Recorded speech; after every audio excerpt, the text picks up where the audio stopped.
New York, the question wasn't quite settled before Sunday, and it definitely isn't settled now.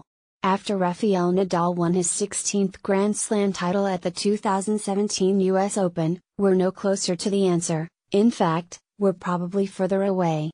Who is the greatest of all time in men's tennis?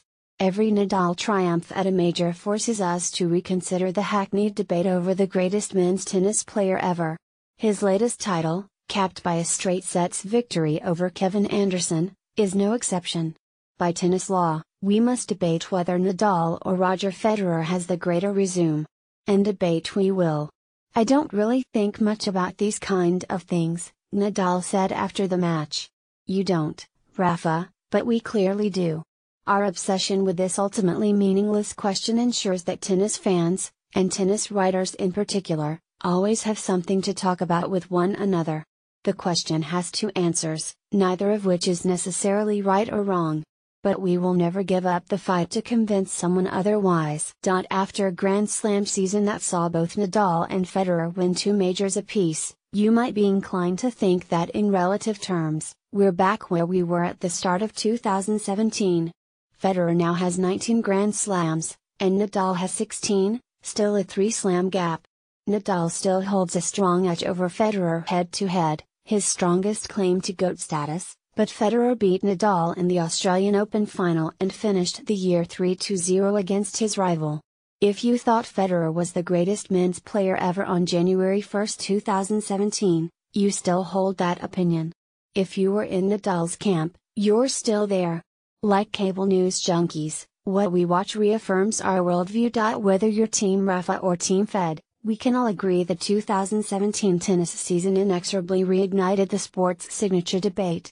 It never actually ended, of course. Like the 2016 election, we will litigate and relitigate until the sun supernovas. But what we didn't expect was that the fundamental facts would change, that Federer and Nadal would absurdly re-emerge as the top players on tour and split this season's Grand Slams. Nadal's victory over Anderson probably shouldn't change your outlook on the GOAT debate. But it does allow us to further question the conventional wisdom of Federer's supremacy. And Nadal, in particular, has a great chance to fundamentally change the facts of the debate next season. Nadal leaves Flushing Meadows as a deserving world number 1, with most of his top competition both at least 30 and injured. The stunning, mysterious decline of Novak Djokovic, who seemed destined to challenge Federer and Nadal's all-time supremacy, left an unforeseen void in men's tennis.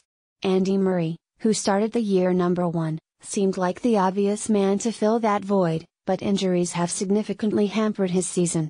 A few young players, namely Alexander Zverev, have shown promise, but there's no indication they're ready to challenge for majors. Meanwhile, Federer and Nadal are playing their best tennis in years.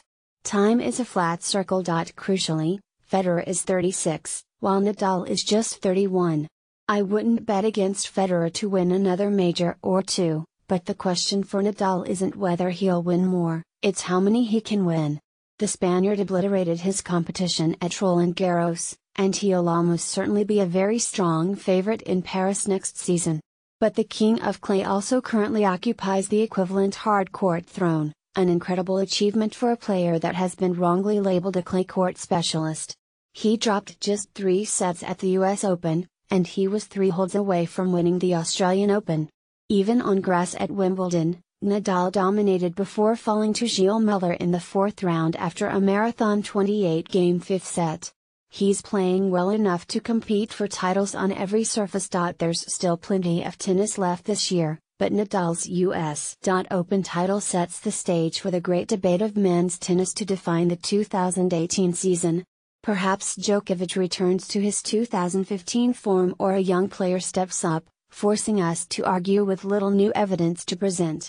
If the 2017 season taught us anything, it's that we shouldn't attempt prognostication. I am, however, willing to make one prediction about 2018. We will absolutely continue debating whether Roger Federer or Rafael Nadal is the greatest men's tennis player of all time. Snapshots from the US Open final.